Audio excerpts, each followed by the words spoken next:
Bonjour.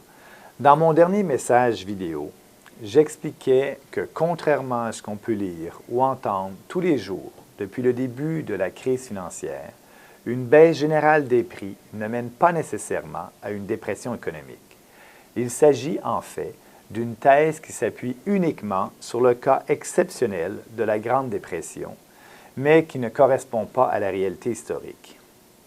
Je concluais en demandant si la déflation ne pouvait pas, au contraire, être un phénomène économique positif. C'est ce dont je voudrais vous parler aujourd'hui. On sait qu'il y a une hausse constante des prix quand la quantité de monnaie en circulation dans l'économie augmente plus vite que la quantité de biens et services, et ça, c'est facile à comprendre. Quelque chose qui est rare a généralement plus de valeur, alors que si ça devient très abondant, ça perd de la valeur.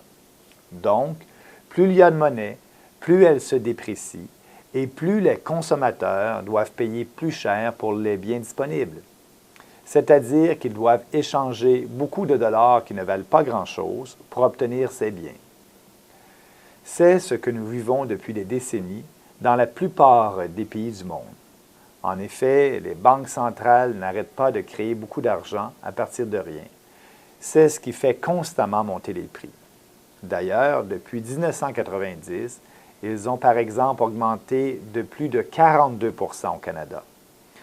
Une baisse générale des prix survient quand c'est le contraire qui se passe, quand c'est la quantité de biens et services dans l'économie qui augmente plus vite que la quantité de monnaie. Et logiquement, si la quantité de monnaie augmentait au même rythme que la production, on aurait des prix plus ou moins stables. Imaginez une situation où les banques centrales ne manipulent plus la masse monétaire. Au lieu d'augmenter constamment de 6 à 12 % par année, comme cela a été le cas ces dernières années au Canada, la quantité de monnaie dans l'économie reste fixe. À chaque année, cependant, on devient plus productif. On crée de nouveaux biens et services. On trouve de nouvelles méthodes pour les produire plus efficacement. La technologie s'améliore. Et s'il y a une croissance de la population, il y a aussi plus de gens qui travaillent.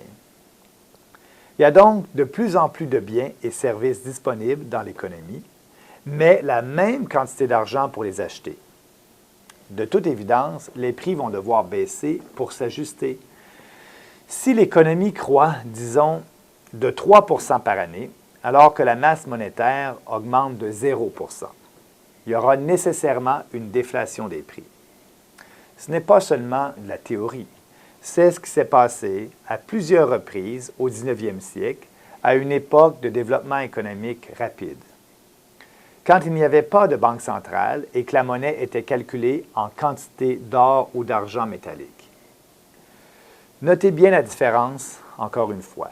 La plupart des économistes et des commentateurs médiatiques nous disent que si les prix baissent, ça va entraîner une catastrophe économique.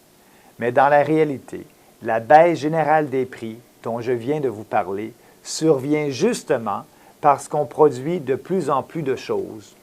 La déflation, ce n'est pas une menace à la prospérité. Dans un contexte de quantité de monnaie stable, c'est au contraire le résultat de notre prospérité. Oui, la déflation est le résultat de notre prospérité. La prospérité, ça n'a rien à voir avec la quantité d'argent qu'on possède dans nos poches, mais plutôt avec la quantité de biens qu'on peut se procurer. Et si l'on peut acheter plus de biens avec la même quantité d'argent, parce que les prix baissent, on est plus prospère. Voilà pourquoi la crainte de voir baisser les prix n'est pas fondée. Et les interventions des banques centrales pour empêcher une baisse des prix pourraient créer plus de tort que de bien à l'économie. Le véritable débat qu'on devrait avoir, c'est sur la création constante d'argent nouveau par les banques centrales. Est-ce que c'est vraiment nécessaire?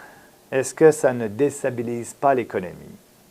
À qui est-ce que ça profite? Est-ce qu'on ne s'appauvrit pas lorsqu'il faut payer toujours plus cher les biens qu'on achète?